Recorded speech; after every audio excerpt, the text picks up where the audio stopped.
This sauropod, the Nigersaurus, was originally discovered in fossilized form in the Republic of Niger, hence the name. Now, it lives thanks to our efforts and our science. Notice the long tail, the flat skull.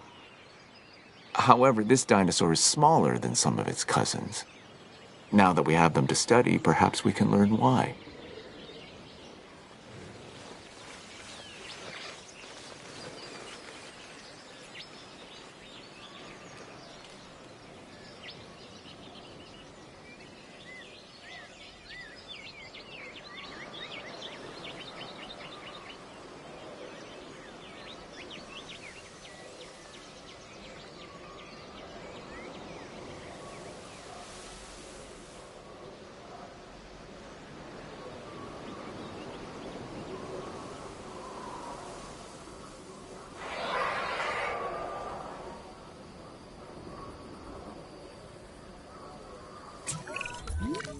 There's certainly something special about this one. Je ne sais quoi. It's a Pyroraptor. Had it not been for a forest fire sweeping through southern France, our little feathered friend here may have gone undiscovered. And my life insurance would be just that little bit cheaper.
I finally get it.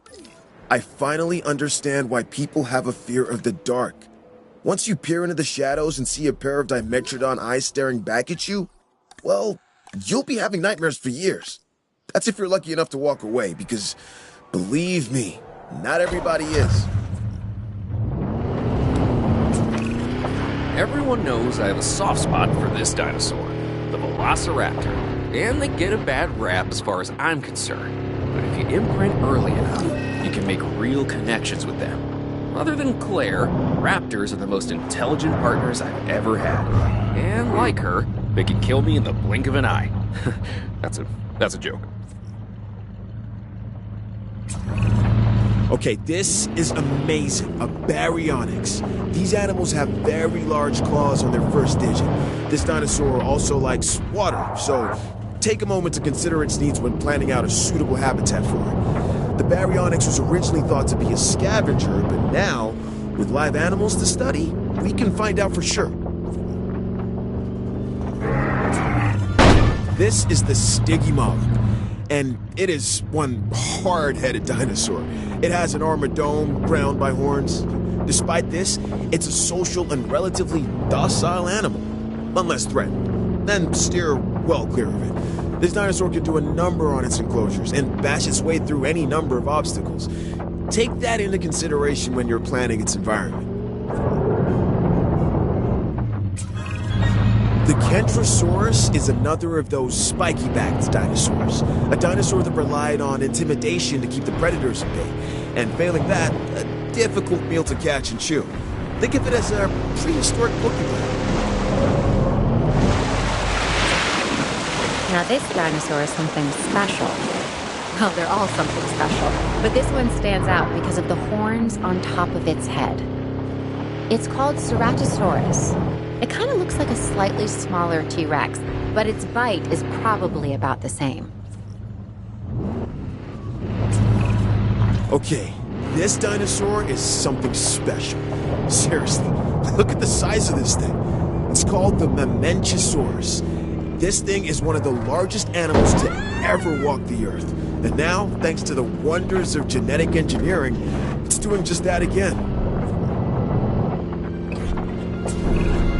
The Gigantospinosaurus you have here doesn't quite live up to its name. Don't get me wrong, it's big, but manageable. Just watch out for those shoulder blades.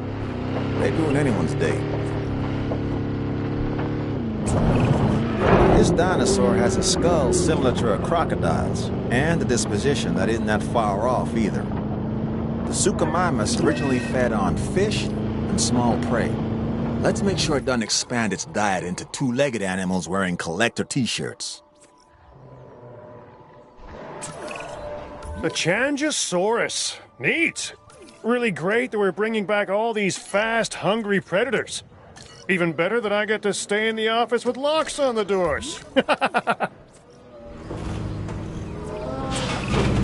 Okay, so this next dinosaur, the Parasaurolophus, has a flair for the dramatic, especially where its head is concerned. It has a distinctive cranial crest, which is used for added resonance in its vocalizations and to regulate its body temperature. They call this the Ankylosaurus. I call it an armored ball of walking, breathing trouble. Still, some might call it charming, amusing, delightful. Each to their own. I'm a fairly trusting individual, but if you were to tell me that you'd seen anything like this before, I'm not sure I'd believe you. This tusked therapsid is Lystrosaurus. Astonishingly, this species managed to survive the Permian-Triassic extinction and went on to thrive as the dinosaurs began to populate the Earth. Here's hoping it can enjoy a long tenure this time around too. Interesting. An Edmontosaurus. This is an herbivore that can move on all 4 feet or go upright and walk on its hindquarters. We should be able to control and monitor this species more easily than some of the others. Use that to your advantage as you plan out the park. Okay, what we have here is a Nodosaurus. This dinosaur tends to be shy and likes to keep to itself. And it has a thick skin. Sort of the opposite of Owen. Don't spend too much time looking at those plates. When it comes to the Wurhosaurus, it pays to keep an eye on this animal's phagomizer. You don't want to be on the receiving end of a swing of that tail. Now, here's a funny little dinosaur. Correction, a pretty decent-sized one, if the truth be told. It's called the Centaurosaurus. The T is silent, like the P in swimming. And it has a mohawk. At least, that's what I'd call it. Right, the Sinoceratops, an herbivore that shares many traits with its more famous cousin, the Triceratops. This is a docile animal that you could make into a solid favorite with a little effort. Of course, we're all expecting more than a little effort, but I'm sure you get what I mean. Now, what we have here is a Herrerasaurus. It's a carnivore and a spectacular addition to our dinosaurs. It just requires a little TLC. Let me introduce you to the Metriacanthosaurus. Say that fast 3 times. This is another alpha predator that, while not as big as some of its cousins, tends to stand more upright. So I guess it has good posture while it's tearing you to shreds. Just when you think you've seen it all, along comes the Therizinosaurus. Believe it or not, those huge claws you see, they actually help to feed on vegetation. For real. But, just do me one favor, okay? Don't let it near my hair with those things. Okay, what we have here is a Brachiosaurus. It has long limbs relative to the rest of its body. And what makes it really unique is that it's a warm-blooded dinosaur. I mean, how amazing is it that in bringing these dinosaurs back, we're also learning so much about them? If it is possible for a dinosaur to be both elegant and awkward at the same time, then the Muttaburrasaurus takes the prize. This is a large herbivore that should make for an excellent addition to our collection. So the Pentaceratops here, it has 5 horns. 1 on the nose, 2 on the brows, and 2 extending out from its jugular bones. It seems excessive, but maybe it's necessary. Talk about the opposite of subtle. And I don't mean Owen. No, this is the Chasmosaurus. It has dynamic coloring and these large openings, called fenestrae, in a frill that rises above its head. This is a dinosaur that says, "Look at me." So, maybe a little like Owen. Another massive animal. The Diplodocus was once considered the longest animal that ever lived. And now, thanks to our extensive research, it's back. My task is to make sure we learn everything we can about this dinosaur. Your task is making sure these magnificent creatures can survive in the modern world. Interested in a dinosaur with an extremely long tail? Then this dinosaur is for you. It's called the Sauropelta. Covered in bony armor, it has long spines projecting from its neck. All that being said, it is a relatively calm animal when placed in the right environment. This duck-billed dinosaur is an Olorotitan. It was one of the last non-avian dinosaurs to go extinct. Until we resurrected it, that is. Now it lives to be studied and put on display. The Olorotitan is a herbivore. As it grinds away its teeth while eating, it has hundreds more that continually take their place. There's a lesson in there somewhere.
This is a Euoplocephalus, an herbivore and relatively harmless dinosaur, as long as you stay out of the way of the heavy club on its tail. If it swings that your way, you could be relatively finished. Here we have the Torosaurus, a dinosaur that has the largest skull of any known land animal. And people say I have a big head. Minmi is a relatively small, armored herbivore from Cretaceous Australia. What sets this species apart from other members of its family are the horizontally orientated plates that run along the sides of its backbone. Hence the binomial name, Minmi paravertebra. This one's more my speed. The Ouranosaurus is named after the Arabic word for courage, which is kind of my thing. This dinosaur is easy to care for and really only wants a comfortable place to eat and rest. And to be left alone. Sound like anyone you know? This is the Polacanthus, and it's covered in armor plates and spikes. Mess with this animal at your own risk. What can be said about the Triceratops? This is one of those dinosaurs that really defines our business. People want to see them, and we want to share them with the world. Don't let that fearsome appearance fool you. Those horns are mostly for defense and impressing other Triceratops. This animal is an herbivore. It can be a star attraction or a security nightmare if it turns those horns on our fencing. Before I got into the paleo-curation game, even I knew of the Stegosaurus. Those plates running along its length from head to tail make it one of the most iconic dinosaurs. Our guests are going to want to see it, so make sure you do right by this animal.